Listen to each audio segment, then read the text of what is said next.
I'm supposed to be the franchise player, and we're in here talking about practice. I mean, listen, we talking about practice. Not a game. We talking about practice. Yeah. Not a game. Me. Bam, bam.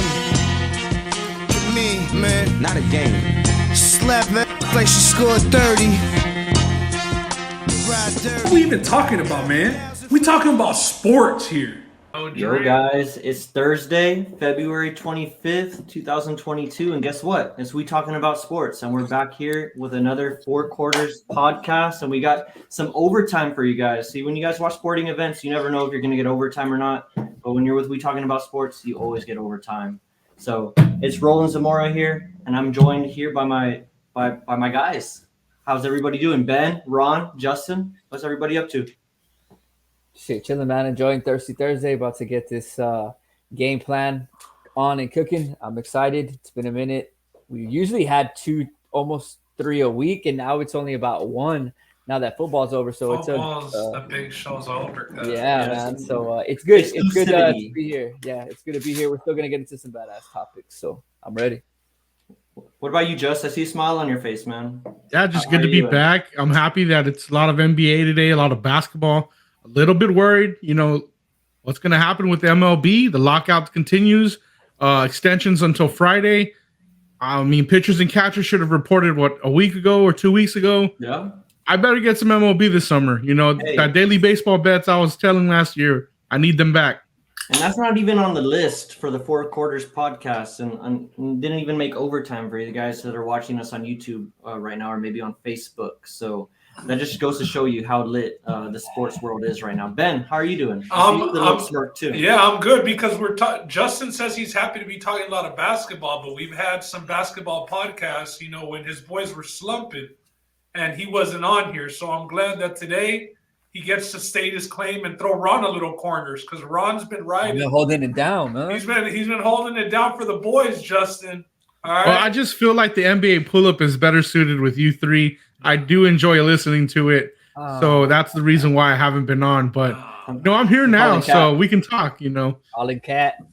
Yeah, Colin Cap. They're still slumping. Ron's still holding it down, but Justin's here, so all is good. Well, without further ado, let's get through the four quarters. I'm going to lay it out for you guys. So what you guys have to look forward to. What's on the list? It's first quarter. We're hitting them with the NBA top 75 list. Who got snubbed, and then we're going to look further into the top 10 list and see maybe if some people should be moved around in or out, up or down. And then the second quarter, we're going with the All-Star Weekend. It just happened this past weekend. I'm sure everybody watched the three-point contest, the dunk contest, for those of you guys who had to sit through that, unfortunately. But we're going to talk about it a little bit, not spend too much time on it, but we're going to talk about it because it happened. And then in the third quarter, a little change of pace here for you guys. We're going to give you a little March Madness primer. We know everybody fills out their brackets come March. We know everybody's trying to win a little bit of money in their office or maybe with their friends and their ESPN pools. And we're here to tell you guys the teams to look out for, who's running shop this year, what players to maybe look out for, and we're here to help you out. So maybe when you fill out those brackets, you'll remember a little something that we said today, for better or worse, unfortunately. But fourth quarter, we got Lebron and Bronny. Could they be potentially teaming up? And this is a little playoff of All-Star Weekend. If you guys listen to LeBron's interview, potential change in mindset for the King. Is he potentially looking at other things other than championships? We're going to get to that in the fourth quarter. And then in overtime, I said you always get overtime with We Talking About Sports. It's Brian Flores. He just launched a lawsuit against the NFL. Well, he's still got a job for 2022. Mike Tomlin picked him up. He's going to be an assistant there in Pittsburgh. We're going to talk about it. And then we got the UFC Las Vegas 49 main event. We all thought it was shot when Benio Dariush came out and said that he broke a fibula, right, guys? My MMA experts. His ankle. Yeah. Ankle, there you go. Out for his match against Islam Makhachev. But look nowhere else. We got Bobby Green, who's ready to step up. Fresh off of his victory this past weekend, he's ready to come in on 7 days rest. We got a main event, and we're going to talk about it.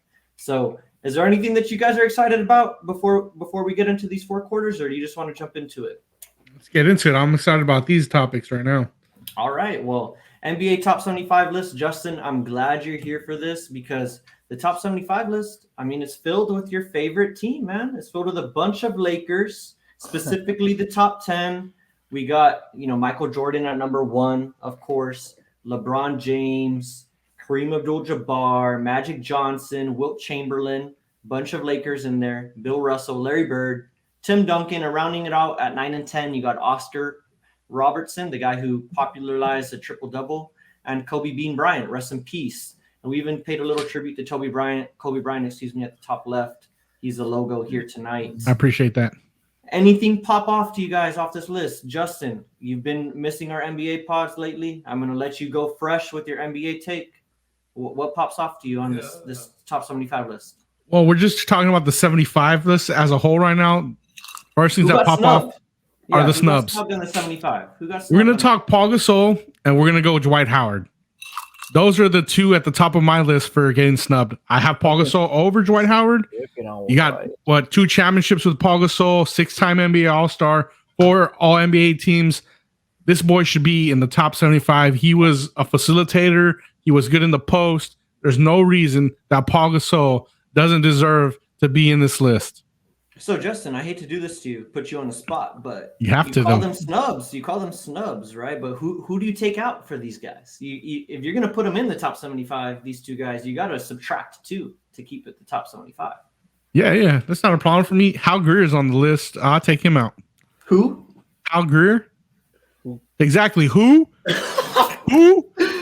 Take him out. Let's go. Okay, and then the other guy that you're gonna go ahead and take off. Damn, the other one. You're gonna take off your boy Anthony Davis? Yeah, I don't have no problem taking out Anthony Davis, Mr. Street Clothes himself. We're moving on from him. I have no more loyalty. I did say like a year and a half ago that he became my favorite player for what he did in the bubble. But you know what? Bubble Anthony Davis is gone, and so are my loyalties. I like it. You're coming hard. You got to replace Dwight Howard. I mean, you got to replace Anthony Davis with Dwight Howard. For me, that's like not even a question for me. Ben, I see you smirking up there. Do you like what Justin's saying? Are you in agreement with what he's saying? I think that I'm looking. I've been like, just reading this list and going through it, and I think, I agree with the 2 names that he said that he would kick off if he was going to throw people on. I'm surprised he didn't say Russell Westbrook. I think Russell Westbrook, just because of the run that he had with those multiple seasons with triple doubles, that's why they're putting him on there, kind of like as it's in the history books of the NBA. Therefore, it's fresh enough to where he belongs. Still with no title, he's probably a guy who's going to find himself off of this list pretty soon. The next time they do it, I don't think Russell Westbrook will be on it. But I'm going to go with T-Mac should have been on it, man. There's a couple of guys on here. There's a couple of guys on here with no rings. I see Chris Paul on there too. A lot of people leave Chris Paul out of this. No, I know, but I'm just saying it's not like a championship is the criteria to be in this group. So growing up, I was a kid who would buy all the Tracy McGrady shoes growing up. He was my favorite player. He was, in my eyes, like the GOAT when I was growing up. That's Tracy McGrady with the Magic. Who I liked watching. Yeah, and he even had a stint with the Rockets with Yao Ming that I liked as well. But the back spasms got him. So I would put, Allen Iverson and T-Mac had a highlight versus battle. It was the first one over All-Star break, and it was a battle of the best Allen Iverson highlights, the best T-Mac highlights, see who would win.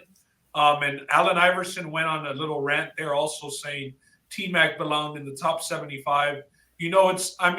Obviously a lot of people are going to say that about people that aren't on the list, but when you got somebody like Allen Iverson saying it, it's a good stamp to have. It's a good stamp to validity. Yeah.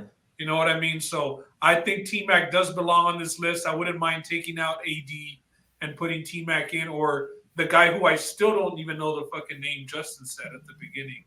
That guy definitely doesn't belong on this list, whoever Justin said. You know who's on the cusp of this list that I don't think he's like at 75, 74 to me is like a Damian Lillard type. I think he's right there. You could also take him off. Being solidified in this list, like top 75, like that's a name I would look at to potentially take off to make room for a guy like Tracy McGrady, or maybe make room for a guy like Chris Bosh that we haven't mentioned. Vince Carter. Vince Carter. Chris Bosh, I think, is a guy that takes a lot of heat because of the sacrifices that he made when he went to the Big Three. But before he went to the Big Three, The guy was an automatic double-double, automatic all-pro guy. And then the moment that LeBron left the big three in Miami, he went right back to his old ways. He went right back to averaging 20 and 10. So this is a guy to me. Roland, I have one for you, Roland. Well, hold on. I think as a Ron of the big LeBron fan, he necessarily doesn't have. I mean, he really does like the Lakers, but usually he's just true to LeBron. Really doesn't give a fuck about the teammates. What did you think about Chris Bosh? Do you think Chris Bosh has an argument to be on his list, or was he the guy that you would was he the scapegoat for you also on that Heat squad when they would lose? Yeah, he was definitely the scapegoat there. I don't mind him not being on this list, to be honest with you. But one guy here who I was wondering if somebody was going to say it and call me crazy, but I think it's somebody like Melo. I mean, we know his career's peaked, but he's never really won anything. He's never gotten really deep into the playoffs. He was great on MVP. No MVP. Stats. I mean, he let a stat that. I mean, he left, the game for a while, and now he's not going anywhere, So to me, that would be a guy that's kind of like put him before, other guys. I would definitely have Carmelo Anthony off. I have one for Roland here.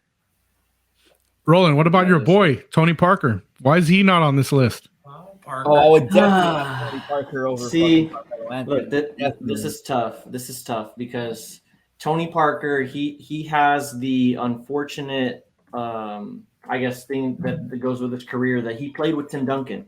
He played with a guy that's at number 8 in this list right now. And Ginobili also was pretty good. Not on this list. Ginobili's not on this list. Both of these guys are both of these guys are Hall of Famers. Look, both of these guys are Hall of Famers. But when you talk about top 75, to me, and the reason why I would keep possibly a guy like Carmelo on here is because he gets his own bucket. Carmelo for a whole decade and a half, or decade more, averaged close to 25 or more. I mean, he was a league scoring champ at least once in his career. Same as T-Mac, which is why I think T-Mac's the guy who got snubbed too. But you got to have the statistics. I mean, as crazy as that sounds, that's why a guy like Russell Westbrook's up on this list. That's why a guy like James Harden is on this list, because they have the statistics. They have the personal accolades. And that's what what about guys like Manu, and that's like what guys like Manu and guys like Tony Parker are missing. I would say the same for Klay Thompson. Klay Thompson has the benefit of playing with Steph Curry his whole career. He won another title or two. So Klay, Kevin Durant there. Klay and Draymond aren't on this list? No, they're not. They're both off of this list. Okay, wow. That's surprising, honestly. I would have thought that they would have put several Warriors on this list. Surprised like Yao Ming's not on this list. He was a solid center for quite some time. Top 7. Is Patrick Ewing on this list? But the thing too with like a guy like Klay, maybe a guy like Draymond too, is they still got time. Because I think around the next time this list comes out, we got 25 more years, so probably they're going to do a top 100 list, right? This list is going to be slightly different. There's going to be more guys on the list. Who's kind of like the youngest guy here? The youngest guy? Más o menos. I mean, like, más o menos. Probably the guy like Anthony Davis or right? Kawhi or Lillard. Russell Westbrook. No, but on the list right now, like who's like Lillard's not on the list? Lillard's talked about that, fool. Oh, I thought y'all were saying he was on the. Yeah, if Lillard's on the list, he don't belong on this fucking list. Yeah, he is. Yeah, I didn't see his name, but yeah, he is. Yeah, he's there. He's a first. He does not belong on this list, and he's probably the youngest guy on the 31 list. years old, Lillard. Yeah, it's probably him. Yeah, I've never been. You guys know it. I've never been. Yeah, I have a big problem with Lillard. Well, not so much. I just have a huge. It problem should with be a Anthony big Davis being on problem. the list too. I have a problem with Anthony Davis being on the list. I have a problem with Lillard being on the list. Or like, is James Harden on the list? Yeah, he's on the list as well. Well, let's but that's statistics. Stop and think of the concept that they were trying to go with this. So, because a lot of people might think like 75 top players of all time. This is just kind of like a squad that they assembled for the anniversary, of the 75th year of basketball. But I think it is of all time, bro. Yeah, it's of all time. It's of all time. Right, but I know, but are they saying that? Like, this is just like a squad of these are just like these are the top 75 guys of all top time. 75 of the 75 years of NBA. That have ever played in the NBA. These are the top 75 guys. That's even more ridiculous than I thought. This was just kind of like an all-star-ish kind of squad that they put together to like commemorate the 75th anniversary. No. Wow. Who the This fuck is a made top this list? That's the thing with lists, bro. Lists, it's like with rap lists. At the end of the year in rap, they always do the album of the year list, and it's always a fucking debate, like, because everybody always has a problem with everybody's list because everybody has their preferences. You have Damian Lillard fans who think for damn sure he belongs, up here in the 75 best players. There's people who swear by Carmelo that bought the Carmelos growing up. You know what I mean? And they love Carmelo, bro. I never bought the Melos growing up. I bought the T-Max and the Allen Iverson. Like, for as big Spurs hater as I am, I think that team has the best argument because they were a dynasty. So I'm glad 4 to 5 I'm glad you years. brought that up. I'm glad you brought that up. The Spurs, right? They had the best argument. You know who has the greatest argument here? It's Tim Duncan. Tim Duncan's ranked at 8. Tim Duncan should be in the top 5. It's not even a question. No, I don't think so, Roland. Tim Duncan, I'll pull up his numbers right now on Basketball Reference, but I got a little tweet here from my friend. I went to college with this guy. He tweeted at me. Me and Joby were going back and forth about Tim Duncan deservingly being in the top 5. Tim Duncan, he won 1,158 games in 19 seasons, an average of 61 games a year. He's only behind Kareem, who played 20 seasons and averaged 61.4 games a year. LeBron in year 19 has won 1,064 games. He's not catching Tim Duncan this year. Games lost to lockout, though. Tim Duncan has 32 games in his career lost to lockout. LeBron James has 19. That's 32 L's. And Kareem Abdul-Jabbar has 0 games lost to lockout. If Tim Duncan had those 32 games and went 16-16, a basic 500 average. That year they were 37-13. That's the year they won the championship against the Knicks in the finals. He would have already had. If he just goes 500 in those. You sound like Alex Jones right now. Yeah, we don't count the lockout year as a real championship. We don't count the bubble as a championship. What I'm trying to say, well, that's a little. Oh, I like that argument. I have no problem with Tim Duncan being ahead of Kobe. Because the bubble they stopped in the middle of the year. The bubble they stopped in the middle of the year. Hey, lockout, shortened season, bubble, shortened season. That's apples to oranges. That should be we should put that up as a poll, though. That's apples to oranges. The other thing is, I'm not biased. I think Tim Duncan belongs above Kobe. No problem with that. But I'm looking at 1 through 5. Jordan, nope. LeBron James, nope. Kareem, nope. Magic, nope. Wilt, nope. Kareem, yes. Magic, he's at 6 for me. Yes. Yes. He's at 6. He's at least number 3.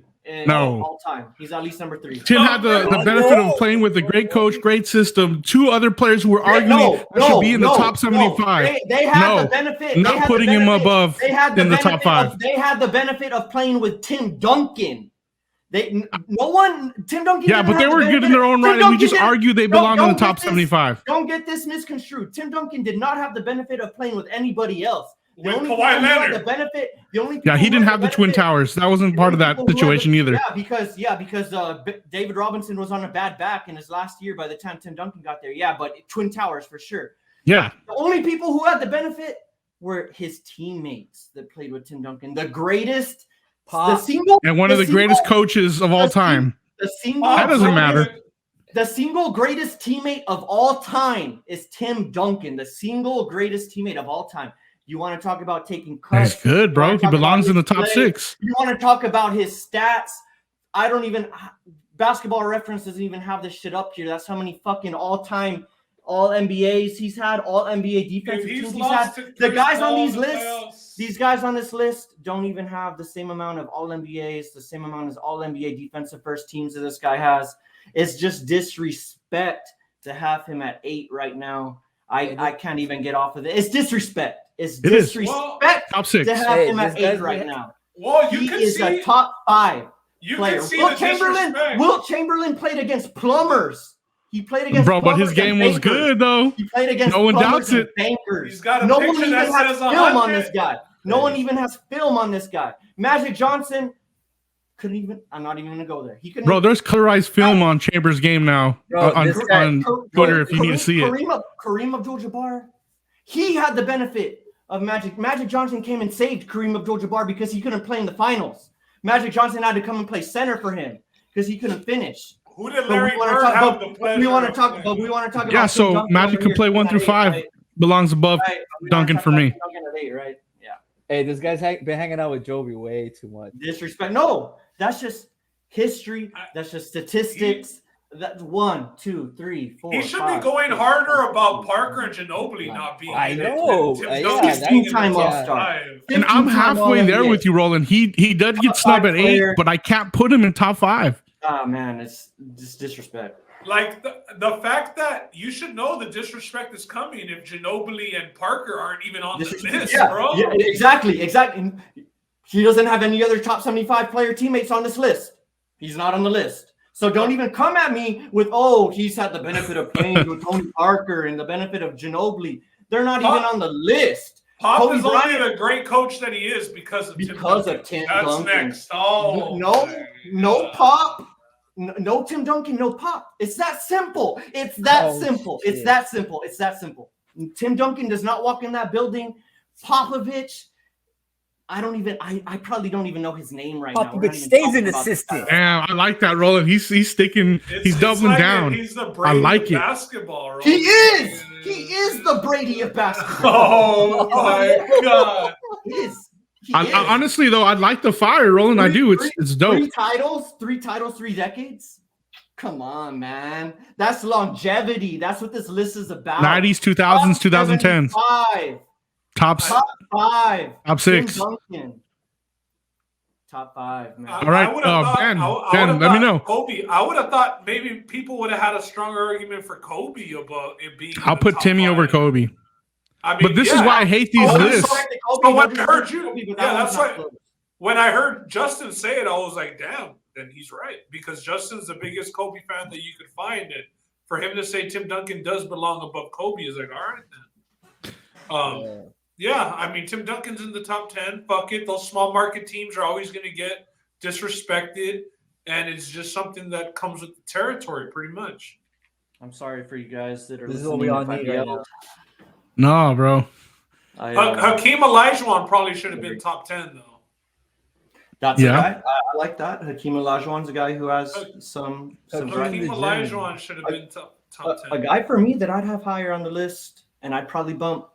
Maybe this is where me and Justin will get into it, but I'd have Shaq above Kobe in the top 10. Shaq, for my money, for what I've seen, is the most dominant player I've ever. You guys want to talk about Wilt Chamberlain? We didn't see Wilt Chamberlain. We saw Shaquille O'Neal. And we saw that for almost a decade. There was no answer for the man. No. That's a snub. I think Shaq should be top 10. That's dominance. Diesel. I mean, who stopped him? Ron? Nobody. Throw out Duncan, put in Shaq? Yeah, for sure, bro. All right, man. What's up? Y'all got anything? Hey, we're still in the first. No, I still not done. I haven't heard Ron's opinion on is Tim snubbed at 8? Nah, he's chill there. I mean, he's all right as long as he's snubbed at 8. He's top 6. Oh wow! Nobody says top 6. Can we go to the second quarter? I just can't put because Roland has him as inside the top 5. It's increments of 5. Roland has him after Jordan. He's 10. I have him after LeBron. I have him at 3 on my list. You see, let's go to the second quarter. Blow the whistle. Where's Wally? Flagrant on the play. Hey, come get your mans, and we come get rolling, and we're gonna move into the second quarter. That's a top 75. Justin was like egging it on too, like all right, that's the first quarter. Nah, Popovich's career was made by. I feel you rolling, Justin. I feel you rolling. Nah, you guys will see. Fucking he can't even cook chicken wings. You guys also. Yeah. All-Star Weekend. It was a bit of a snoozer. I watched maybe like half an event, but I know who won and I know who lost the events, and you guys are about to find out right now too. We got Obi Toppin. He won the dunk contest. Karl Anthony Towns surprised everybody. He won the 3-point contest. Plus, we got Ben's favorite team in the NBA right now. I was gonna say the boys are represented. He's not even a Rockets fan. He's a Cavs fan this year. His team's up there. Yeah, there is Dark Horse. Are they the new Buffalo? No, they're the new. They're the new Heat. Not there, not just that. He hopped on the Heat. Okay, yeah, he hopped on the Heat that bubble year. Yeah. Let's go. And then we top right corner. We got the babyface assassin, Steph Curry. MVP. King of hitting the warm-up three-pointers in the All-Star He was hitting a bunch of warm-up threes in the All-Star game, but his points accumulated, and he ended up winning the All-Star game MVP. I was talking about it with Marky. Him and I met to watch one of the games this past weekend, and we were talking about hometown guys stealing the show and winning MVP. We all talked about LeBron James being the hometown guy. Steph Curry was born in the same Ohio hospital as LeBron James. He's a hometown guy, and he won MVP. I didn't see it. So, guys, my question to y'all is, did you guys like All-Star Weekend? Is there a big winner or loser for you guys here? Nah, yes, they're big-time losers. No valió queso, bro. Chale, this shit sucked, man. It was one of the worst ones. The dunk contest, was trash. They gave them too many opportunities, man. Yeah, once they miss one or two, then or do the whole shot clock thing. Yeah, 30 seconds. Yeah. The 3-point contest was all right, but just because the really underdog one, I honestly didn't even watch the All-Star game itself, so I couldn't watch it after how terrible everything before that was. I feel you. I felt the one thing I will say is that Karl-Anthony Towns winning the 3-point contest, that had a Ron play written all over it, bro. What happened there? I know, bro. No, you know what happened is that they I always see interviews of the player randomly, and I'm like, it's a sign. It's a sign. So they did a CJ McCollum special interview with him, and I said, it's CJ, and I kept whatever. And then 5 minutes later, they did one with Karl-Anthony Towns, and he even said it. He goes, if you watch Vegas, they wrong. I'm telling you right now, I'm winning this tonight. So Damn, you heard that, and you still didn't even little sprinkle? No way. And then I also no, but it was only free play, and the free play only lets you take odds of plus 300 or plus 500. So this fool was at plus 1600. Damn it, boy! That had Ron play written all over it. I'm surprised you didn't do that. No, I saw most of it posted up at BJ's and watched. Saturday night. Yeah, I think BJ. Yes. And we watched this. I mean, I was glad to see the Cavs win probably the lamest event of All-Star Weekend. It was they had the Giannis brothers as a team, bro. And so then they went to a sudden death with the Cavs to see who was going to advance, and it was just a half-court shot. It was a 3-pointer, and it was it's going to be kind of like knockout. You shoot, if you miss the next. They don't even send Giannis out there, bro. What the youngest brother who's seen the least amount of court time was like, nah, I got it. And everybody's like, what the hell? Why wouldn't they send Giannis out there? Obviously, the Cavs send out Darius Garland. And so the Antetokounmpo brothers shoots first. And but he's feeling himself. He's wiping his hands.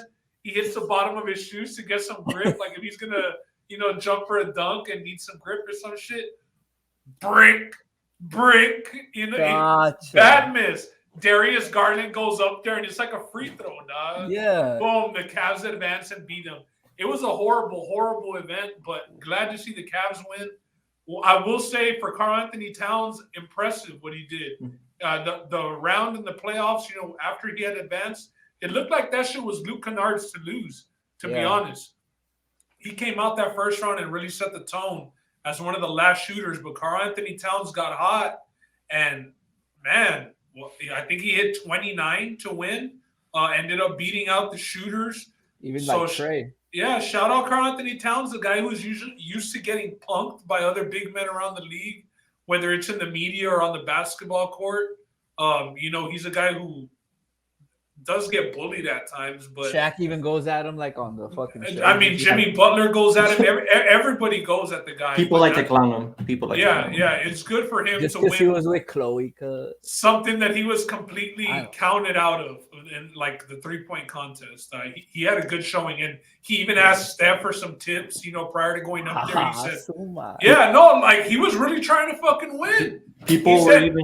He asked Steph, "Do you when you grab the ball, do you watch it go, or do you just shoot and then grab the next ball?" And he's like, "I watch a couple go in, 1 or 2, and then after that, I'm just shooting, grabbing to kind of speed up the process." That's a good question. And not run out of time. So he was really trying, bro. Hey, at plus 1600, he probably threw some fatty on himself. Why not? From now on, the rules got to be the guy with the last place odds run from this point on. Yeah. All right, we're on a Mando. Yo, because they're in there for a reason. They can knock it down. So why not place a little bit on that plus 1,600? Yeah. 7-footer with the dub. You know, he was even getting clowned for that video with him, Jordan, and Ucla, how Jordan went up to Ucla and they were hugging each other. And then once Jordan saw Karl Anthony Towns, he kind of just like pushed him to the side. And, Snubbed him a little. Yeah, and he said they said he snubbed him, but Karl Anthony Towns, he's like, Jordan actually told me, he's like, hey, I saw what you did to us a couple weeks ago. He's like, go fuck yourself or something like that. And that's what he told him. And he told him to go push him away. You know, he had 32 on Charlotte in a win. He went off on the Hornets. Jordan saw him, gave him his daps. But yeah, that was probably the big surprise for me was Karl Anthony Towns winning that 3-point shooting contest. And then, sure, you guys talked about the dunk contest. We haven't yet. Should it be canceled? Are we here to cancel the dunk contest? No, it shouldn't be canceled. But they should try and do something to add more incentive to the real premier dunkers in the league actually showing up for this contest. Because we can't. Cole Anthony, I said it when we were talking about it in the NBA pull-up. He has some pretty good highlights from his high school dunk contests and other dunk contests of him going off and throwing out some pretty dunks. But is he really a top dunker in the NBA? John Morant. Was putting on the Timbs and dunking cool?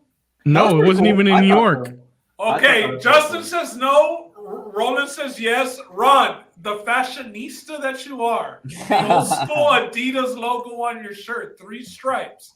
Was that cool or was that not cool? I don't think it was cool, bro. I mean, his dad. If it was New York, it'd be cool. His dad actually played in for the Knicks, and he put on his dad's jersey. Yeah. But then, all right, watch. Okay, like, if you're I thought it would have been cool if he wasn't going to do that stupid dance before he went up there. And he missed on every attempt on that dunk with the Timbs. But like, if you want to put on the Timbs, like, all right, cool. But like, maybe like wear something over them and then just, boom, take them off. But this fool like changed. He took a lot of time going to sit down. He went to the bench, tied him up, and like, that shit started off the whole contest wrong. And then after that, he fucking couldn't even make the damn dunk, even with his fucking pop. Anyway, even with the 2-inch lift with the Timbs. The shot clock would have ran out before he finished tying the second Tim or what? I mean, like, I get it. You have to kind of like do it for TV, do all these things, like get a guy to throw you the ball, jump over. It's like Dwight with the Superman, dress like up. that. But what I think is just you need better guys. You need the guys that are going to be competitive. Like you need the Levines of the world. Zion, fucking John Morant, the fucking high flyers and Zion. Let's have him play a fucking game first. I'm sure. Yeah, I would like to see John Morant though. I'd like to see. So my John thing Morant though is has had some really good dunks. We saw him in the All-Star game. His dunks were the highlight of that All-Star. Yeah, but it's just how do you get these guys to say yes? That's the issue. Put a cash prize up or something. Well, you know what they were saying. Why not open it up to some of these guys that do like street dunks on YouTube? Why can't we open up to that? Why not? This is the NBA. Yeah, this is the NBA. I mean, I'm just saying those guys' dunks are way more exciting than the dunks we saw at All-Star Weekend. But at what point do we allow bad dunk contests after bad dunk contests before we make a good change? I could see the NBA doing something stupid like those guys that Justin's talking about versus like you could even do it on a night that we do the celebrity game. Just have a 15-minute segment with YouTube dunkers and have them go off. They've done that before. But they haven't done a dunk contest, have they? Nah, Jordan Kilburn on guys or whatever. Yeah, but but it wasn't like a contest with multiple people. Yes. No, it's got to be NBA players. It has to be NBA players. It has to be NBA players. What they did say was maybe doing something for their charity. Whoever wins, it gets like $100,000 toward their charity. So it's, kind of like let's not listen. It's from the Vince Carter days and the Nate Robinson, Blake Griffin. Those were great dunk contests. Then we had a drought. Aaron Gordon, Zach LaVine. And then we had Aaron Gordon and Zach LaVine, 2-3 years ago, bring it back. Dwight Howard, Nate Robinson. Yeah, that was earlier, but these guys had brought it back. This was horrible. It really was. And you know what? Toscano Anderson, the jersey, that shit, shout out to the jersey because he had that was for the culture. Yeah. He even had the shoes, that jersey. I saw a lot of people on Twitter asking, hey, Warrior Shop, when are you all gonna post it? Is it gonna be up for sale? And for a guy like Toscano Anderson to get some jersey sales is pretty nice. And the jersey was fire. Why lie? It was. Yeah. The shoes too were clean. Yeah, but honestly, that was the highlight of the dunk contest. I thought that was the best thing about the dunk contest was Toscano Anderson's jersey. I mean, for that dude to advance into the second round, like shit was crazy, bro. The final was Toscano Anderson against Camara right here. Obi Toppin. Nobody's stopping Obi Toppin. Obi Toppin, known as a dunker, you know, back in his Dayton days in college basketball. If you watched him back then, high flyer. Break between the legs. Yeah, good to see him get some shine.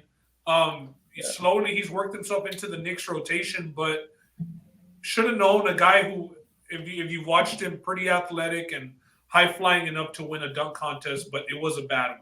I don't think we should cancel it, but I agree with y'all. Gotta be better players. So who won the weekend? Who won the weekend? Karl Anthony Towns won the weekend. Steph Curry won the weekend.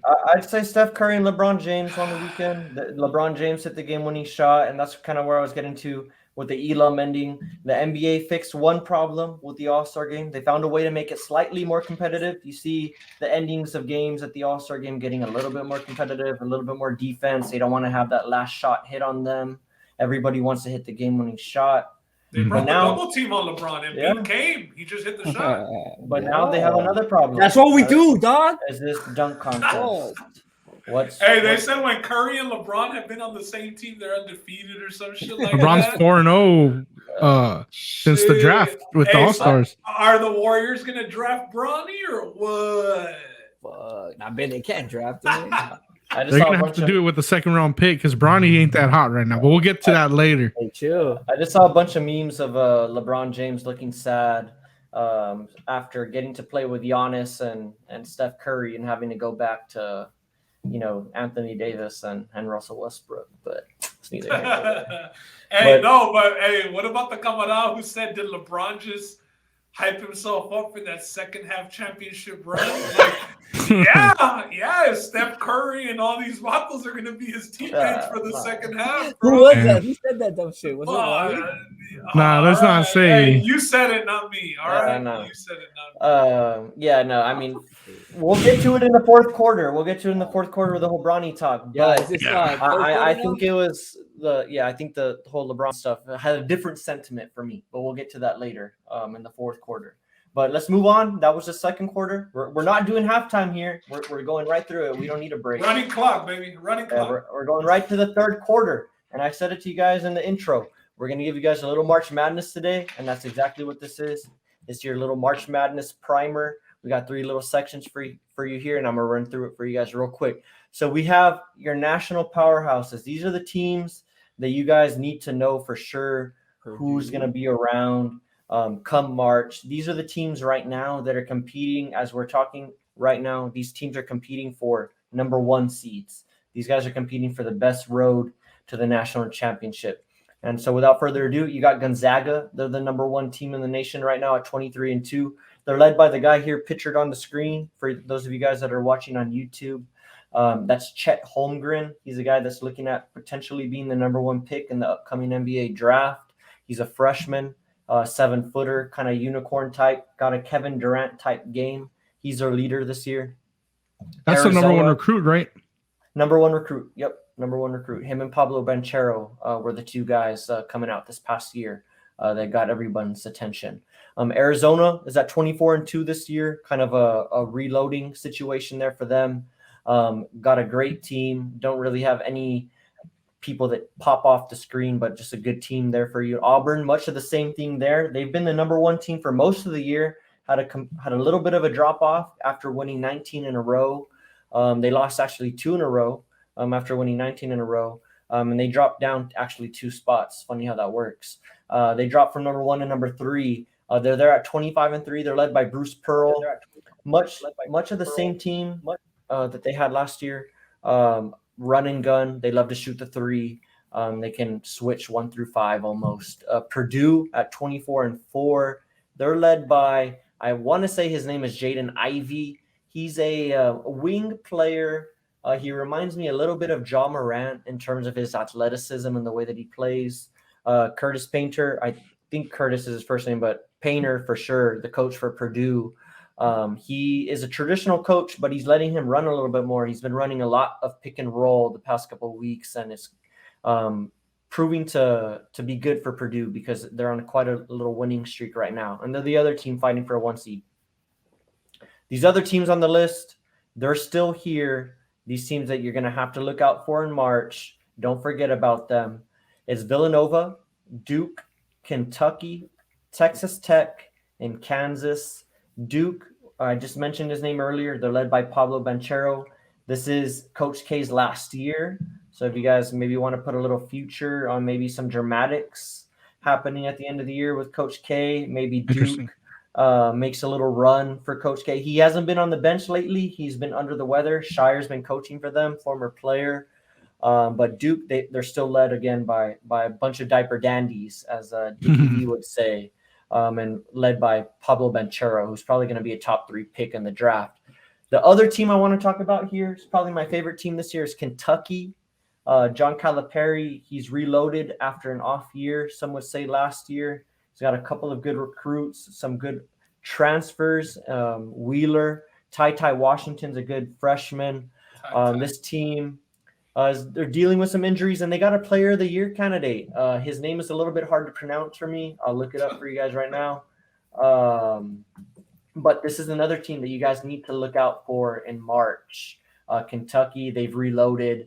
They're the team that Oscar Tashwibi, automatic double type guy, monster in the post. Kind of reminds me of Azubuike from Kansas a couple of years ago. And if you don't know, you will know soon come March. But if you're listening to the podcast, you're going to know a little bit sooner than everybody else. Chet Holmgren, we just talked about him, potential number 1 pick. He's a guy that could potentially lead Gonzaga on his own to a national title. That's how good this guy is. Jared Bynum, he's probably my favorite player in college basketball right now. He's a point guard out of Providence. If you guys watched the game against Xavier last night, for those of you guys, we're streaming on Thursday, so this game was on Wednesday. Triple overtime game against Xavier. Jared Bynum, he hits every single big shot for this team. He's going to be electric. Dude's a star. He's going to be electric come March if they're able to make a little bit of a run. I know our friend Ben here is not as high on Providence as a team, but Jared Bynum, he is a must watch for sure. If you're going to catch him in the Big East tournament. Kofi Cockburn, that's another guy. He's been here a long time, but he's an automatic double team. There's not another matchup for him in the league right now or in college basketball. Automatic double team. Kofi Cockburn, center from Illinois, decided to come back for his last year. Wants to win a national title for the Fighting Illini. Nah, he was trying to transfer to Kentucky, Roland, but that shit got blocked. Imagine Kofi on Kentucky. There you go. Never mind. He tried transferring. Wow. Yeah, to Kentucky. And they had gotten through, and then season was about to start. They made him go back to Illinois.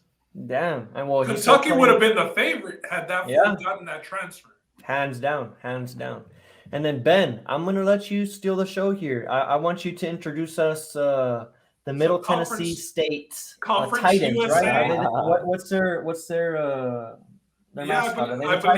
I believe it is Titans, but some Conference USA. These are the teams that play like the UTEPs, the Louisiana. They're the Blue Raiders. Blue Raiders. There you go. Whenever you go to bet, they're the extra games. Nah. Hey, Andrew Sanchez did a semester at Middle Tennessee. Oh, that's right. Oh, alum. Andrew Sanchez. Alum. Yeah, he's not necessarily alum, but he's alum. Come on, he's alumni in my book. Yeah. And he's a Super Bowl champion. Yeah, that's true. His Rams did win. The Middle Tennessee though, they're that like conference tournaments are coming up, so there's 2 games left before conference tournaments. Next week it'll be conference tournament time. It'll be the winner of that conference tournament gets an automatic bid to the NCAA title. Middle Tennessee plays in Conference USA, like I said, against teams like North Texas, UTSA, UTEP, Louisiana State. There's some good teams, but Middle Tennessee is in that division, the East, which has the lesser of the teams. So, they've been rolling. They've been rolling. They're athletic, bro. I feel like when they play, it's like mixtape shit that they do. That's what I like about these younger conferences. No, honestly, because it's the guys who probably didn't have the grades to get into the bigger schools, and they're getting into these smaller schools, but they were the dude, back where they came from. Still, last chance, you. Exactly. Yeah. Yeah. So Middle Tennessee, man. I think, Roland, though, they might have to win their conference tournament to make the tournament. Their record right now is 23-9. So they do have a really good record of 23-6. But with these smaller schools, that it takes winning that conference tournament to get that big seed bid or big whatever they call it. At large bid. Yep. Hey, I'll tell y'all, is anybody ready to say that they're picking Gonzaga to finally win it or no? No. Just real quick, what I was saying. Haven't they won it already or no? Am I tripping? Nope. I thought they won it. Last year was their best year, their best shot with the team and squad they had. They still came up short. And you felt like if they didn't do it last year, when the hell are they ever going to do it? Yeah. The two things that I'm just going to say real quick are on Kentucky. I'm just like Roland. I'm really high on them. Yes, they are number what was their ranking? I think, they were number 6 overall. They're 6 or 6 or 7. Yeah, they were 6 overall, but when you go to the coaches poll, they have them all the way up to number 3. So that's a good sign right there that they might not be hot right now, but as we know, the tournament is a whole different story. So I like they win the SEC. And it's something Calipari has struggled with since going to Kentucky, except for the year with AD. Ron, if they win the SEC tournament that's coming up, next week, they're going to take Auburn's spot, and they're a possible 1 seed. Kentucky, they are that good. Definitely. Another thing real quick is Villanova. I heard this bet, and I've been following them because of it when the season first started. But Big East championship odds, Villanova to win is -105. So I think that's really good. I think they're the squad over there. And at -105, I would definitely jump on them now before it gets any later. They're definitely the class of the Big East. It's them or Providence. They played Providence last week, and they did beat Providence in Providence. That Providence team, there's a reason that they're not on this list with their 22-3 record that they have or whatever it is. They've been in the most one-possession games, triple overtime, double overtime. They have a horseshoe up their ass, and it's going to run out. Everyone has been betting on Providence's regression throughout the whole year. Ben just highlighted a lot of it. They've been in a lot of close games, a lot of games going down to the wire, a lot of overtime games, but they've just found a way to win it. A lot of people have been expecting in-season regression, but it just hasn't happened. The question that I wanted to ask, though, we were talking about the Big East, and I wanted to ask Ben, because you follow college basketball, just as much as I do, if not more. I saw an interesting conversation going on Twitter. This is more of a nomenclature thing, but would you consider Villanova a quote-unquote blue blood? Yeah, or 100%. Okay. Hell yeah. 100%. Just with Jay Wright as their coach. Yes. Yeah, they're going to be there. And the people of Philadelphia hate Villanova because of the area where the university is. It's like that upper scale. Catholic. Yeah. But it's that upper scale, and they always win. So, a lot of people in Philadelphia root more for Temple because Temple's in the city. They had Coach Chaney, for the last 30 years at Temple, an icon in college basketball. But Villanova, for sure, they're a blue blood. I mean, we've seen them put out NBA talent, consistently now, under Jay Wright. Since he's been there, he's put out consistent NBA talent, Jalen Brunson. The list goes on. They didn't Pascal go there as well? Or Kyle Lowry. The guards. I mean, it was Kyle Lowry and somebody else when he was there. They've always put out really good guards. They've always been the class of the Big East since Jay Wright has been there. And like Ron said, at -105, about even odds, they are the best team in the Big East. There's no doubt about that. I mean, Georgetown, bro. The iconic Georgetown. They were 22-point favorites against Georgetown last week. For Georgetown to be a 22-point dog, I mean, Georgetown really sucks. Yes, they do. But to get, 20 points favored against Georgetown, Villanova's the truth. They are going to win the Big East. That Big East tournament is theirs. Some of the players, Ben, Sadiq Bey, Mikal Bridges, Jalen Brunson, Dante DiVincenzo, Josh Hart, Kyle Lowry, Eric Pascal, Jeremiah Robinson Earl. Yeah, They're the best basketball team of the Big Five in Philly. So, yeah, they are a blue blood. And the Big Five, if you're wondering, Villanova, Temple, St. Joseph's, Penn, and LaSalle. I just asked the question because, when you say blue blood, you automatically think Duke. You automatically think Kentucky, North Carolina. You automatically think Kansas, North Carolina, Villanova. They're in that. They're there. We're calling them blue bloods on this podcast. I mean, I think at this point we're calling Gonzaga blue bloods. No, well, Gonzaga hasn't actually won the national championship, though. Yeah, no way, dog. You got as far as recruits and stuff, though, like they're treated as a blue blood. Like they got the number one kid in the class, Chet Holmgren, who's probably going to be the number one pick because Banchero, he's been iffy. He's been very iffy for Duke. I don't like that Coach K isn't on their bench. Duke is very good offensively. They're pretty bad defensively. Not very good defensively. Somebody who's great defensively that you have on the still here, Roland, Texas Tech. I really like Texas Tech. They can play defense, bro. I think Gonzaga, you can call them like a perennial contender, but you cannot use the word blue blood with Gonzaga if they haven't won a championship. That's like those are like the elite, bro. Yeah, but it's because like they're not usually those schools in their type of conference are like they have to win their conference tournament to get into the tournament. These guys are getting at-large bids year after year, number one seeds in the tournament. They've had the number one seed twice in the tournament the last 5 years. They're getting to the point where they are pretty much one of the premier, Yeah, Jay Wright, a top 5 coach, right? No, but I'm talking about for Gonzaga, that's not Jay Wright. Oh, I thought you were talking about Villanova still. No, I'm talking about Gonzaga, bro. Gonzaga. Like if we go and pull up their NBA, people that they've been sending out to the NBA the last couple of years, they have a roster, and now we're talking about number one picks in the draft from there. Yep. Crazy. Ronnie Turioff, man. Gotta call that one out. The vegan. But the only argument that you could say is, are they playing the quality of teams that the Blue Bloods play all year? No, but I mean they beat the. They're in the WCC. But before they get into their conference, they schedule games like Duke. They schedule games like Texas, and they go in there and they beat them. Well, they didn't beat Duke this year, though. In that case, there's your argument, but you have to consistently have those. They're doing their part. They're doing their part. Non-conference. They put out Robert. Games. They put out fucking Justin's boy Robert Sacre, boy. Oh shit! A bunch of Laker legends, bro. They put out Robert Sacre and Morrison. Why Adam Morrison? Right there. Another Laker legend. That guy just fell off. He got a dub. He got a ring. Bro.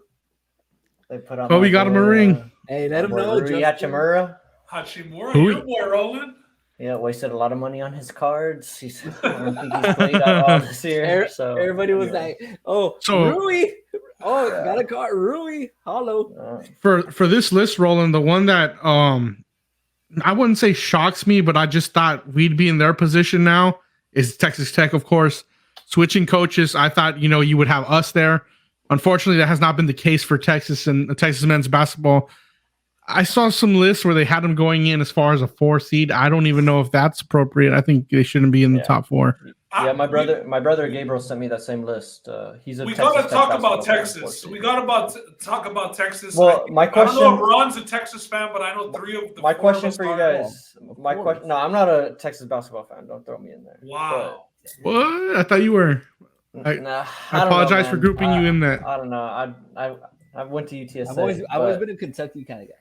My question for you guys, I want to ask you, Ben and Justin, are you guys happier now than you were with the Shaka Smart?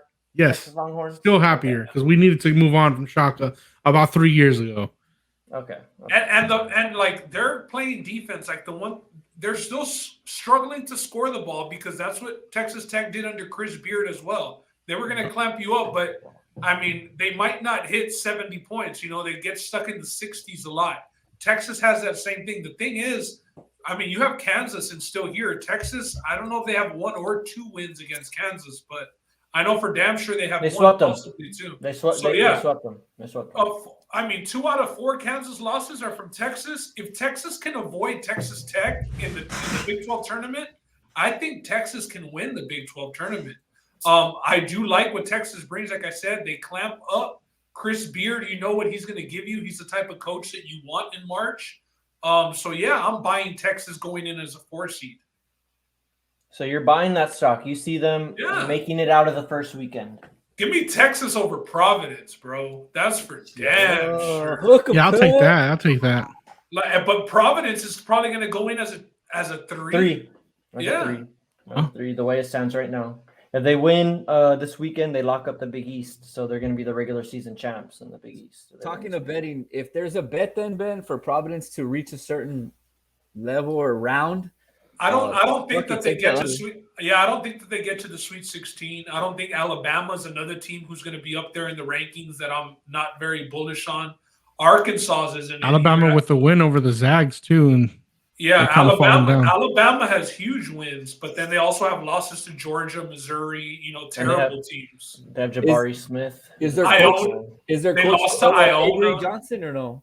No, Avery Johnson's been gone. Talking about the Spurs from my boy Roland. He's the one that recruited Garland and Sexton, though. Avery Johnson was. So. Yeah, okay. Hey, without Avery Johnson, there'd be no Tim Duncan. Hey, Arkansas. You had the time to say that in the first segment, and you didn't. Roland, don't be throwing stones at Roland. I know Arkansas isn't on this list, and me and you are both pretty big on Arkansas this year. They play a lot of good defense. They do score the ball. Big wins in the SEC. The SEC is probably the best conference of college basketball, in my opinion. They have They became the best conference. Arkansas has what I like in a basketball team, much like what Texas Tech has. They have a bunch of defensive versatility. They have a bunch of guys who can guard multiple positions, primarily at the wing position.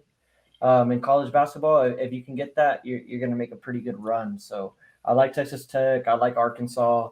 They're a team that seems to be on the up and up as March is coming around. So definitely want to talk about Arkansas. But one team I have on the list, we haven't talked about it. We're running a little bit long in the third quarter. I want to mention them, though, because they're here. It's the Wyoming Cowboys. I've talked a lot about it on Twitter this past couple of weeks. The Mountain West Conference is one of the better conferences in the college basketball. They're a conference this year that has about 4 to 5 teams maybe looking to get into the tournament here. When you talk about Boise State, Wyoming, Colorado State, those are all teams that are pretty much, in my eyes, lock for at-large bids. San Diego State, who is heating up, and then you got UNLV as the other team that's looking like they might have a chance at an at-large if they don't win the Mountain West Conference. But Wyoming, they're led by Hunter Maldonado, and they got another guy. I have his name up here. I can't pronounce it. Ecum, I think, is their forward, but Hunter Maldonado is their guard, and this guy's a guy who can light it up, go for 30 points, 35 points, just much like Jared Bynum. Old school game, too. Point guard that'll take you in the post, back to the basket, and go to work, get you in foul trouble. Got a good game. I like Wyoming come March. They got a lot of good qualities in their basketball team. So if you see them lined up against a national power, a national team that you're used to looking at, don't be afraid to pick Wyoming in your bracket. That 12-4 matchup, right? Yeah, that usually 12-4 goes bad in the first round. Wyoming might be one of those 12s. Yeah, Wyoming's a team that for sure they have enough quality to win at least a game or two in come March in the tournament. Anything else you guys want to talk about that's either here on the list or that we didn't get to? Real quick, where do you all see a team that everybody kind of fell in love with last year in the tournament, UCLA? Where do you see them this year? Did they regress? Did they get any better? I mean, they returned quite a bit of their starters here. I don't know if I don't know if they've regressed, but they're dealing with a lot of injuries. That they really haven't had their whole 5 on the court at the same time this year. Juzang has been pretty much just giving it his all, trying to go out there the past couple of games on 2 bum ankles. So UCLA, they're another team. I should have put it up there on the still here list because they're another team that can remind everybody just how talented they are come March. Because like Justin said, they return a lot of their talent, and they got a couple of good recruits this past year. And at the beginning of the year, they were one of those teams that was playing home games with no fans in the stands because they were in Cali. So now they've gotten fans in the stands. They have a win over Arizona. So they're a team that's still for real. And yeah, like Roland said, they could be in that still here category. But that's all I got on this. I'll just say Murray State. That's Murray State. Murray State's probably one of those small schools who's going to win 2 games in the tournament this year. Murray State. A good call out. All right, well, let's go on to the fourth quarter. Everybody put your 4s up. This is what we came to pod for. It's the fourth quarter. It's for Justin. I like that, And I got a little question here for you guys. Like father, like son. We got LeBron James here, pictured with Bronny James. For those of you guys who are watching on YouTube, please like and subscribe. We appreciate all the subscriptions, Like and subscribe if you're watching on YouTube. We got LeBron James and Bronny James here. LeBron James Jr. pictured. LeBron James this past weekend at All-Star Weekend, he said in one of his interviews that his ultimate focus once Bronny James gets into the league is going to be playing with his son. He wants to play at least 1 year with Bronny James, and he's willing to do anything it takes to get there. My question for you guys before I leave it up for debate is, do you take this as LeBron maybe shifting his mindset from titles at all costs to maybe other things, or do you think that he's already been thinking like that the past few years? And do you think this is actually going to happen? That's really my questions for y'all on this slide. Justin, Ron, you're the LeBron guy. My bad. I'm just gonna keep going to what Patrick Beverly said. If LeBron said we're gonna play, we're gonna play. If LeBron says that he's gonna play with his son, he's gonna play with his son. If LeBron says I don't need no more titles, I'm just doing it for the legacy, he's gonna do it for that. He wants to be like Ken Griffey and his dad. Nobody's gonna tell this guy no. I could see him and Bronny playing together. If he wants to leave the Lakers, he'll leave. If he wants his contract, whatever it needs to get done, it'll definitely get done. And don't sleep on them still making somewhat of a postseason run or making the playoffs. You never know, just to right away in the sunset. As far as him, we talked about it, I think, last podcast, man, is does he really need to keep playing? I mean, he's already had the titles. He's already had the MVP. He's already top 2 debated of all time. So are championships really left on his mind? With all this news that's coming out, I don't think so, man. I think he's like done it all, won it for my hometown and won it for my new team. And Bronny, little off subject here, just signed a deal with some like underwear company. So he's already set. Chill, cuz. He's not even 18, cuz. Hey, it's Bronny James signs NIL contract with PSD underwear. So, I mean, he's 17 years old, and this guy's already making money off the court. The Chonis deal. LeBron's already just molding him, man. And I think that's all Bron cares about at this point. Just transacting on his son is all he cares about. That's fair. That's fair, Ron. And, a lot of people say that that's fine because he's setting up a legacy for his son. Ben, what are you about to say? I was going to kind of just set up a little question to Justin because I think I heard a comment maybe to like there's also been the whole side of, is Bronny only going to be in the NBA because he's LeBron's son? Or is he good enough to be in the NBA? That's a good question. Is it a good question? I mean, is it? Yeah. Right now, statistically, he's not good enough. It's a fair question. Right now, he averages 6 points a game. Well, I mean, how old is the kid? Okay. I think he's a junior. Here's the real thing. He's going to go to college. He's going to go to college. Break it down. Here's the real thing. What's the Sierra Canyon breakdown? No, it's not the Sierra Canyon. It's what team is willing to waste their second round pick, because this guy's not a first round pick as it stands, to get LeBron for the last year. He has to go to college, or he's not going to college at all. Well, he just signed that deal. He just signed that NIL deal. So if he's getting money from a sponsor and he's in high school, I don't think he can go to college. It's allowable now with the NIL. But in college, you can get that. Realistically, LeBron, if he wants to play with Bronny James, you might have to do so in Europe. Justin, that's a good question, though. But you know what? They're losing all the credit. No, he's not good enough at the moment. No. Justin, what you're saying, though, the second round pick, any team would waste that pick on Bronny to get LeBron for a year. They got LeBron. The second round pick, I'll throw it away for Bronny James if I get LeBron James on my team. Have you seen what the Rams are doing? No, but this is my question, though. This is what I really want to know.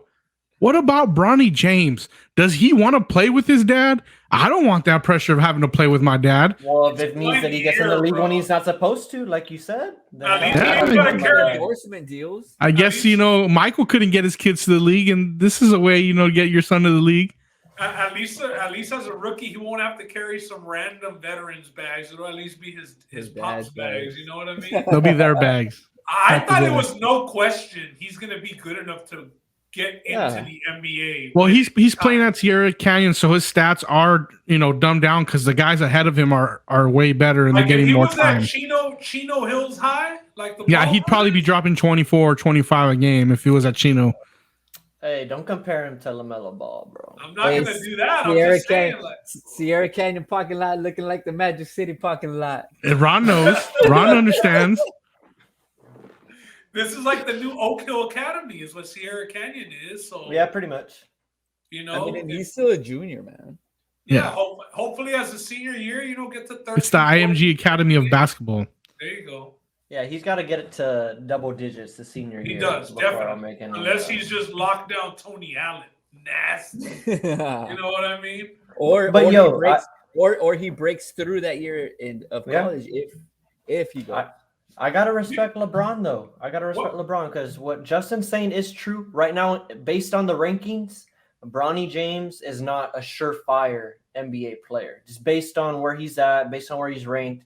Of course, those aren't always true. Way too early rankings. Of course, like the guys that missed Ja Morant's. Of course that's gonna happen. Murray State.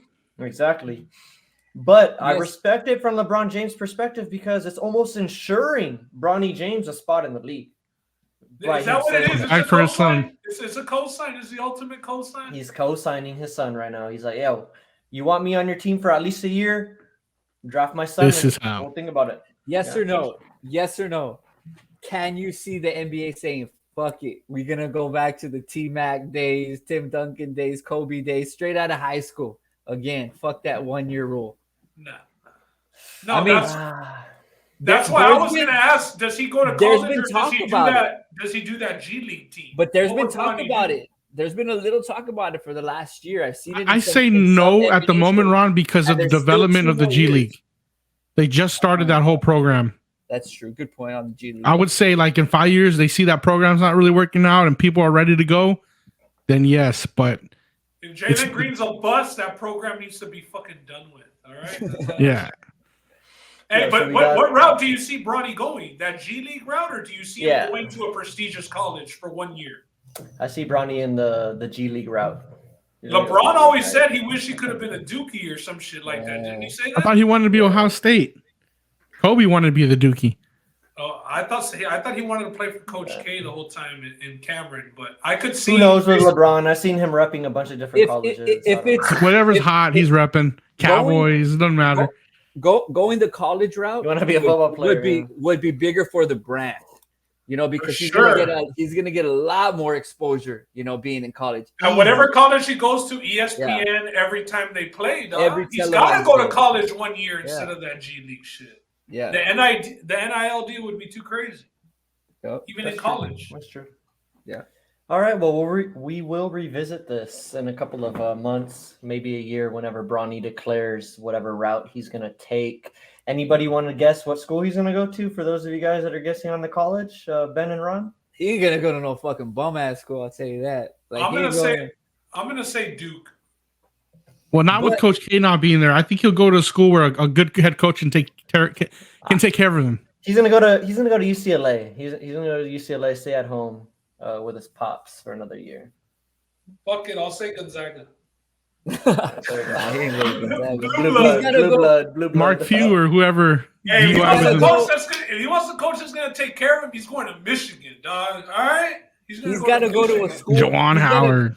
He's got to go to a school where he's not going to be that guy because he can't even be, I don't think, that guy in college. So he has to go where he's going to be like the Robin and then. Damn, he has to be the guy somewhere to go to the NBA, in my opinion. But anyways, That was the Middle third quarter. Tennessee. I mean, second round pick. Middle Tennessee. Anybody got a timeout to call in the third quarter before we move on? Nah, Let's get into that OT. I ain't Oh, about shit, to be Chris OT Webber. Genesis. I went back before. Hey, this was the we fourth quarter. used all our timeouts, Yeah. and it's now OT. We used We're our going to timeouts OT. after we got that rebound.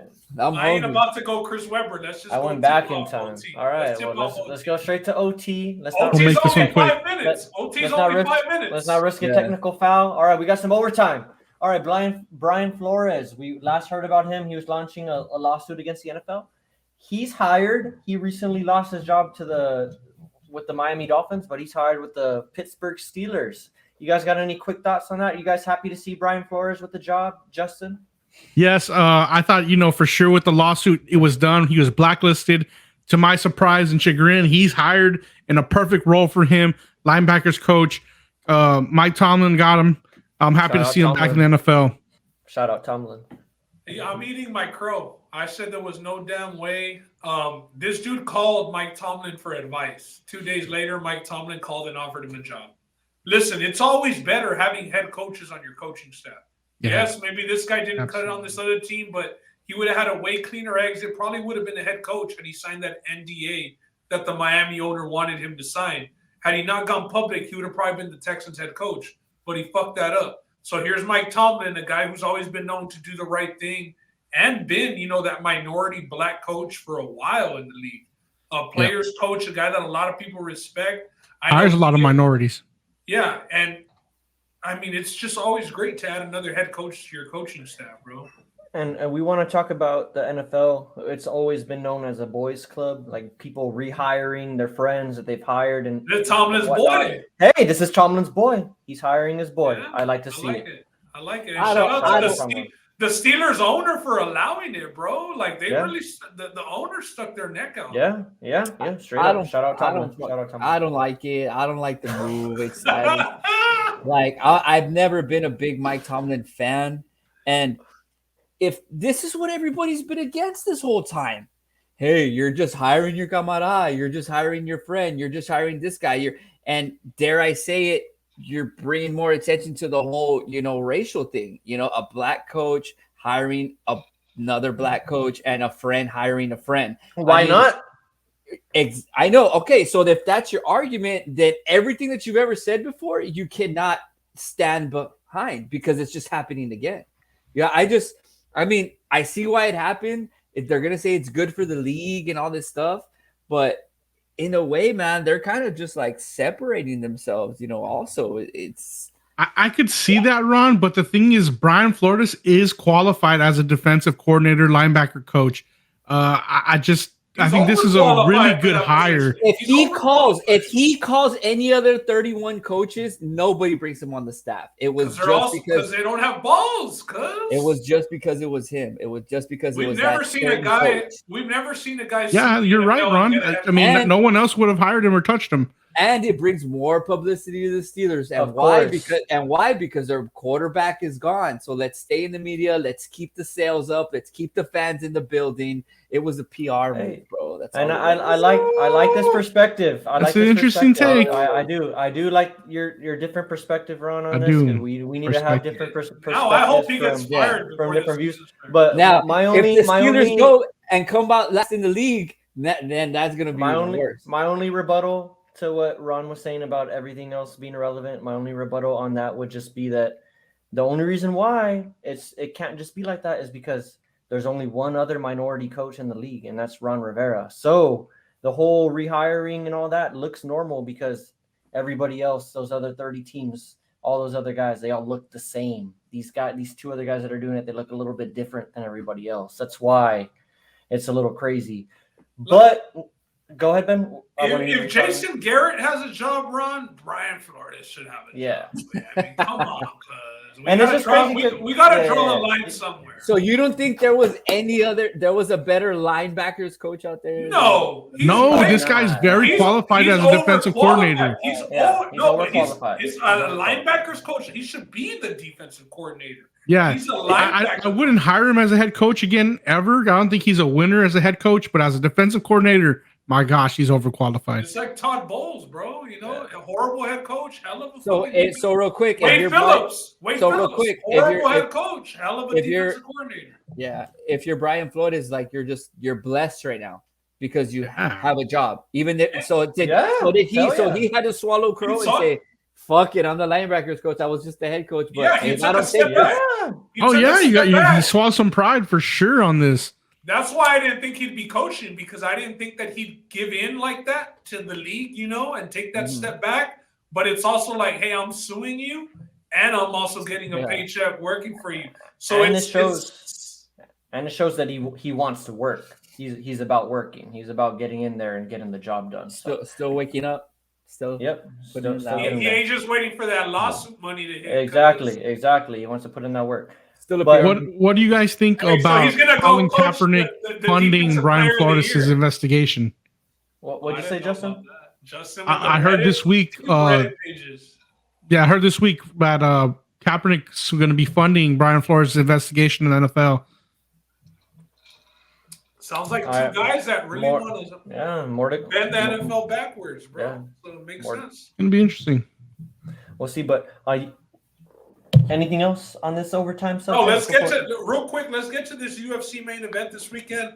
Islam Makhachev, a big contender in that 155 division. You know, Khabib's predecessor. Is that the right word? Or yes. Predecessor. Successor.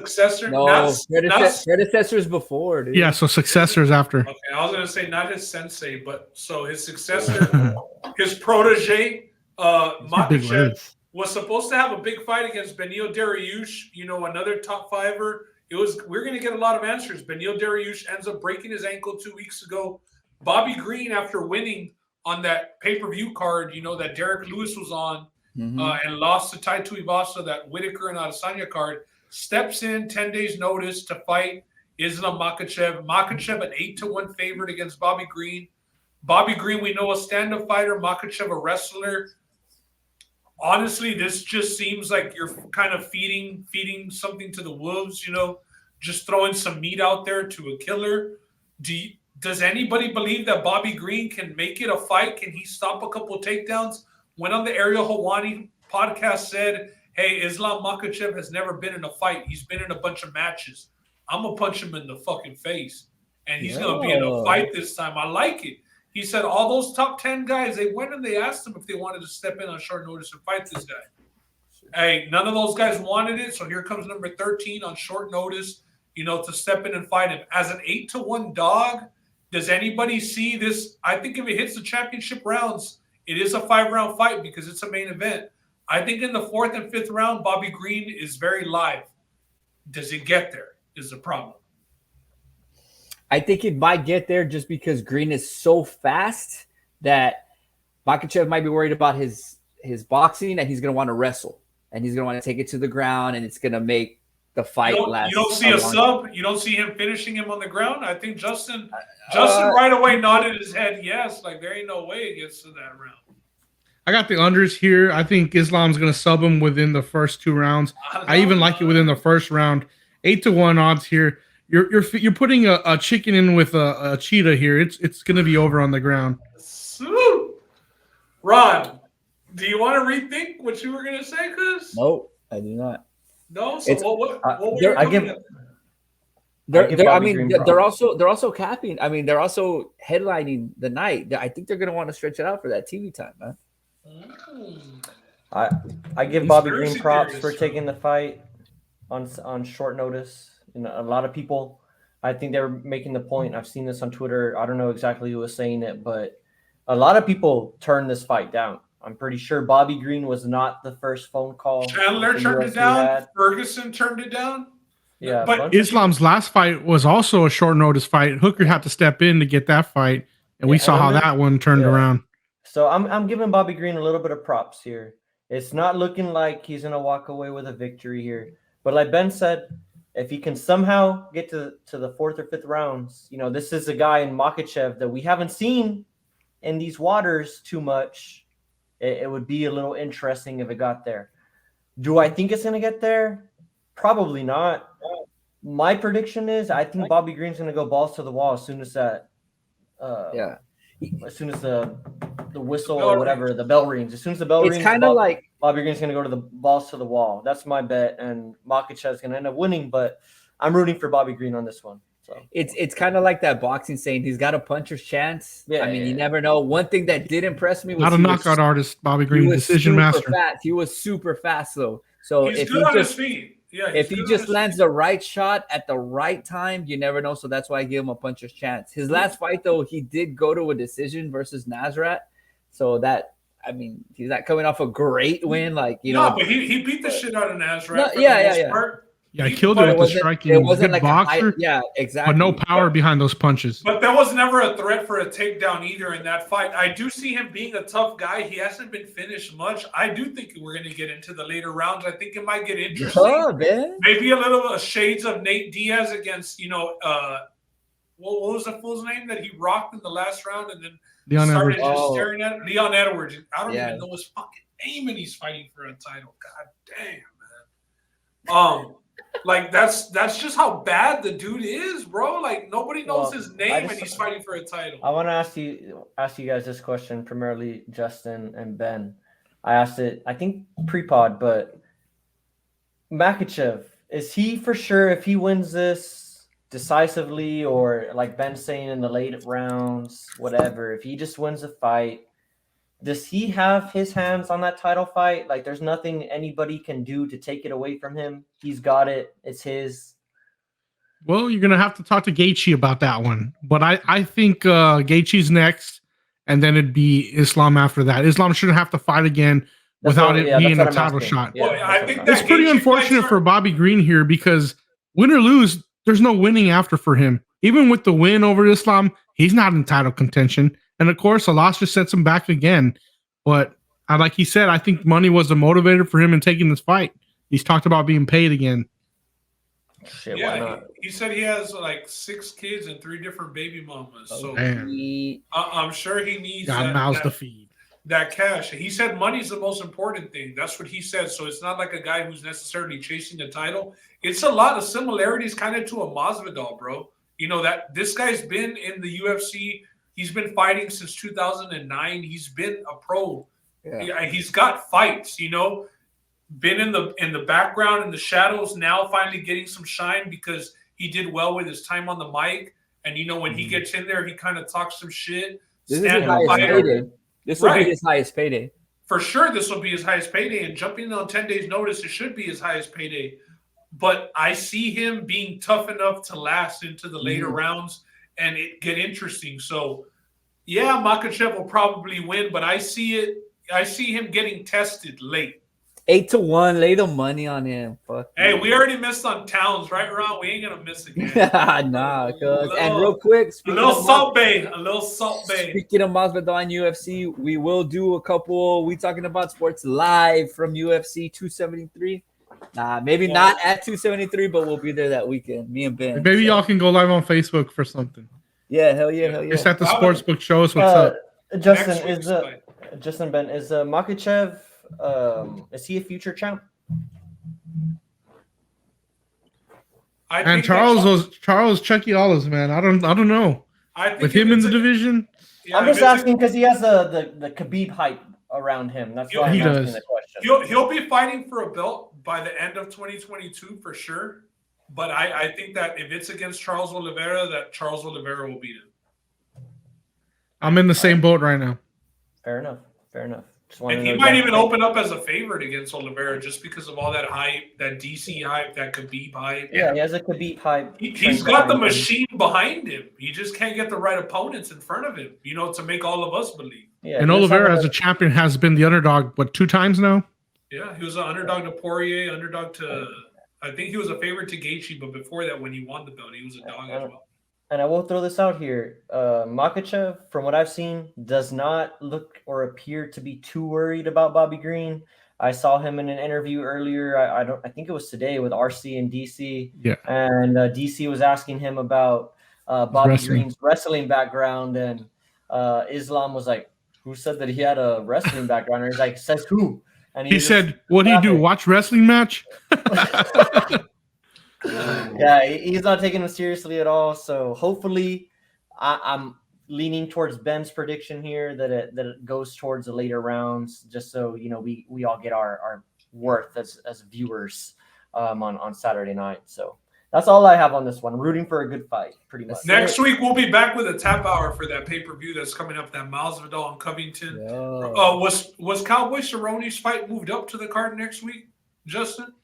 Let me look it up. UFC 274, I believe, is what. Doesn't look like he's on 272. Oh, okay. No, he's on 274, so definitely not that card. But what do we have to look forward to, Justin? If you have 272 pulled up, it is a big grudge match in that main event. We'll do a pull-up at least for the main card. Masvidal against Covington. I know Covington is at least bad blood for sure on that one. Yeah. What else do we have on the lineup? We're going to have RDA versus Fiziev, Edson Barbosa versus what an interview this week. Bryce Mitchell. I don't know what to make of that interview, but go ahead and watch that one. That one was out there as it can be. Kevin Holland and Cowboy Oliveira's back. And then we got Greg Hardy and Sergey Spivak. Okay, we got Kevin Holland, we got Greg Hardy. Yeah, it's a pretty solid card. Hey, Ron. Not for a pay-per-view, but... no, that's a pay-per-view card with RDA and Fiziev. Yeah, it's a pay-per-view. It's going to be good fights. Fiziev, I'm interested to see this guy against RDA. It should be like half-off card. It should be, what? How much are they now? 60 bucks? 75 bucks? Yeah, or like you buy this one, you get the Masvidal one half off.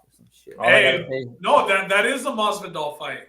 Those were the guys. Oh yeah, that's right. My bad. Yeah. So, but get the next one off. Hopefully, in Vegas they're going to be showing it for free because we ain't got everywhere.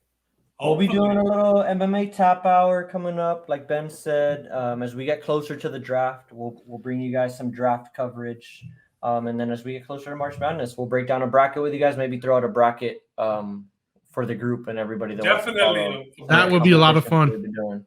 Yeah. Up on the screen for those of you guys that are watching on YouTube, we got our socials here: Instagram, Twitter, Facebook, YouTube. Please like and subscribe. If you guys aren't watching on the video, we are on Apple and Spotify still. Is that correct, Justin? Apple, Spotify, Google, any major podcast platform we're on. All right. And we appreciate all the views, all the listens. Please, though, like and subscribe on YouTube. That really helps us out. We'd appreciate that if you guys could. Any parting shots for the group before we sign off tonight? That's it. Oh, let's go. Fuck, I fucked it up. What's the fucking Biden thing, Wayne? Oh no. Good thing you didn't get that shit. Come on. There's not a. Hey man, this is my Friday. Action Bronson concert tomorrow night. I'm already checked out on vacation mode. Taking off to Houston. Nice. Tomorrow morning, gonna wake up, go eat some barbecue for lunch in Houston. Then go to the Action Bronson, Boldy James, Alchemist, Earl Sweatshirt's concert at the House of Blues in Houston. Hearing a lot of good things about that tour. So hopefully you get a good show, Ben. Hell yeah. What about you, Justin? Nothing, just looking to some Gonzaga tonight. Gonna check them out after you pointed out, some of their stars, and just get into this college basketball as we prep for March Madness. Hopefully, maybe you and Ben can drop our March Madness episode on just kind of who you like and whatnot. Yeah, no, that sounds good. Definitely would like to do that. And Gonzaga, they got a good game up against San Francisco. San Francisco's another team to look out for. To play. What's their mascot? San Francisco. The Gales. Are they the Gales or the Dons? Or the Dons. The Dons. Yeah. The Dons. There you go. The Gales. What's the spread? What's the spread on that one tonight, Ron? St. Mary's. They're 10-point favorites. 10-point favorites. Gonzaga. Late on the road. Damn, late. Ron says 10. Hey, that's one of the lower numbers that you'll get on a Gonzaga game, though, in conference. San Francisco, their coach Golden, historically has been the best, I guess, schematic coach against Gonzaga going forward, or in the past. So that's probably why the line is that short for Gonzaga's sakes. But by the hook, Yeah, it's at 10.5 now, so I might have to buy the whole point. Hey. San Francisco's going to slow it down, man. Try and get the least amount of possessions out of it. Parlay with the unders then. If you guys haven't before, all I got to say is late night college basketball is the most electric TV you can get yourselves into. So got me going to sleep at like 1 a.m. Got me going to sleep at like 1 a.m. You got Oregon playing like UCLA tonight. You got Arizona. in another good game. So there's some good late night basketball. Oregon and UCLA. Ooh, that's a good one too. That's tonight as well, right? The late slate is alive. The late slate is definitely alive. All right, well, that's it, dog. I'm out. I'm gonna go eat, man. I'm fucking hungry. All right, later, fellas. All right, peace, everybody. Boys. I'm supposed to be the franchise player, and we're in here talking about practice. I mean, listen, we talking about practice. Not a game, not a game, not a game. We talking about practice. Not a game, not a game. Me. Bam, bam. Me, man. Not a game. Slap that like she scored 30. What are we even talking about, man? We talking about sports here.